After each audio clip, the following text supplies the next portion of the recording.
With him, it's really hard to have a bad day if I know I'm going to see my little Casa kiddo. I'm one of the only stable people in their lives.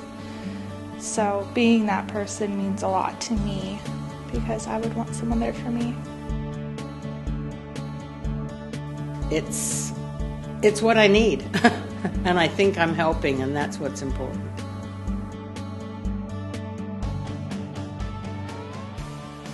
Yeah, I'm one of the lucky ones, I know that for sure.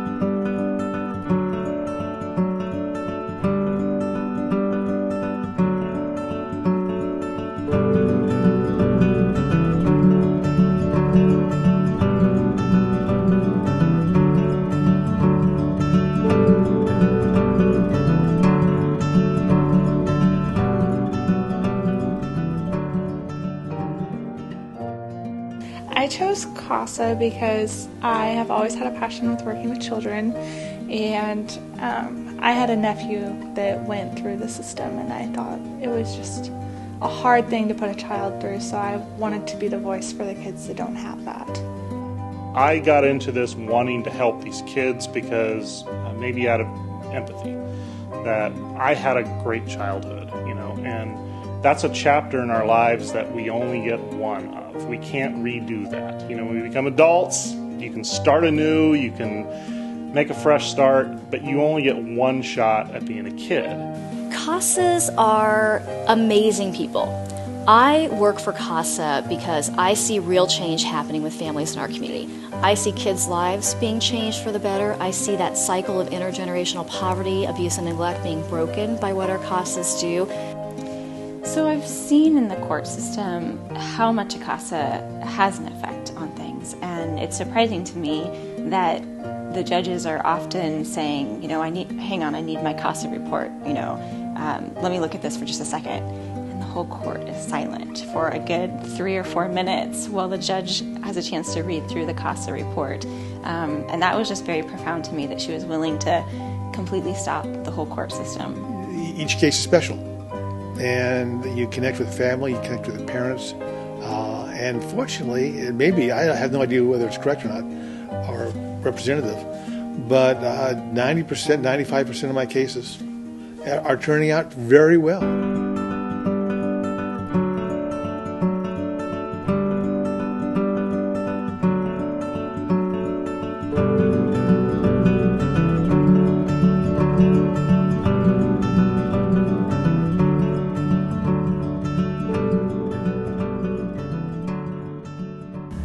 Well, I distinctly remember starting and thinking, okay, who can I ask questions to? And my first three cases, I guess, were community family court. I love that teamwork setting.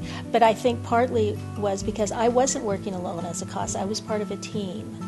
And that's a really, really good way to start. Now, with the peer coordinator model, you're automatically a team. The peer coordinator and the case supervisor, mine are both great, Jim and Steve. I love them both. They have helped me because I thought I was so prepared, and then when I went to send that first email or first phone call, it's like I had forgotten everything and I didn't know what to do.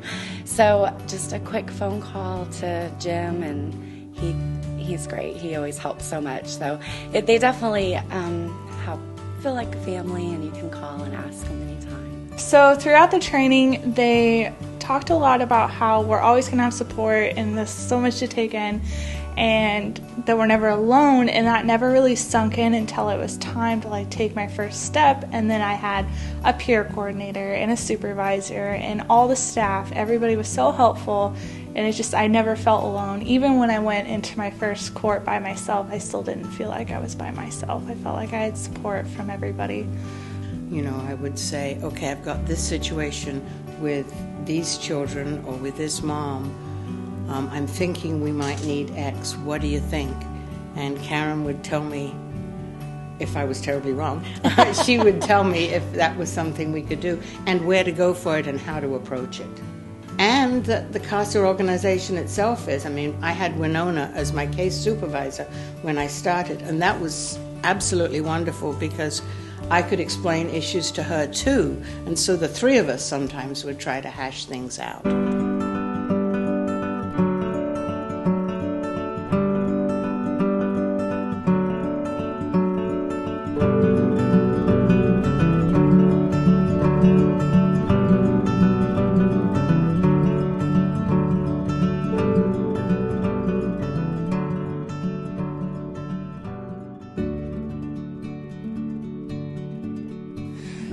lot of people have told me that they want to be CASAs, but they don't have the time to go through the trainings or dedicate to the things, and I would tell them that they are wrong.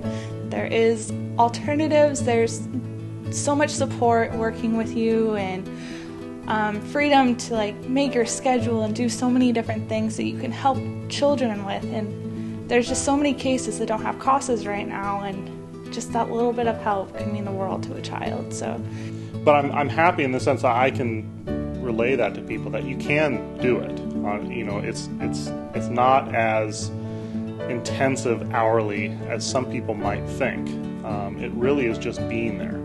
But this boy, this 12-year-old boy that we have, one of the siblings, he signed up for cross country, and I thought, I'm going to go to his cross country meet in Ashland at Lithia Park, and didn't tell him that I was going to be there, and there was nobody there. There wouldn't have been anybody there for him. But to see him just turn, he's doing a warm-up lap. I wouldn't have called out his name if he was actually running, but he was on a warm-up lap, and I call his name, and he turned. And I wasn't even sure if he'd remember me, because this was only after about 3 months of interacting with him. And he just lit up, I mean, to the point where he stumbled and almost fell, because he was so excited to see me. And I thought, wow, he's really, impacted by, the fact that I'm there. And then he did the run, and then he came up to me and gave me this big hug afterwards and told me that if I hadn't been there, he wouldn't have run as hard and as fast as he did. He did quite well. Sometimes you think, what kind of difference am I making in this kid's life? But then little things happen, and you think, okay, this is why I signed up. And to know that you're helping a child that otherwise would not have that compassion that you're giving them, and the guidance that you're helping them through this system of horrendous hurdles, just so scary. Children shouldn't live like that.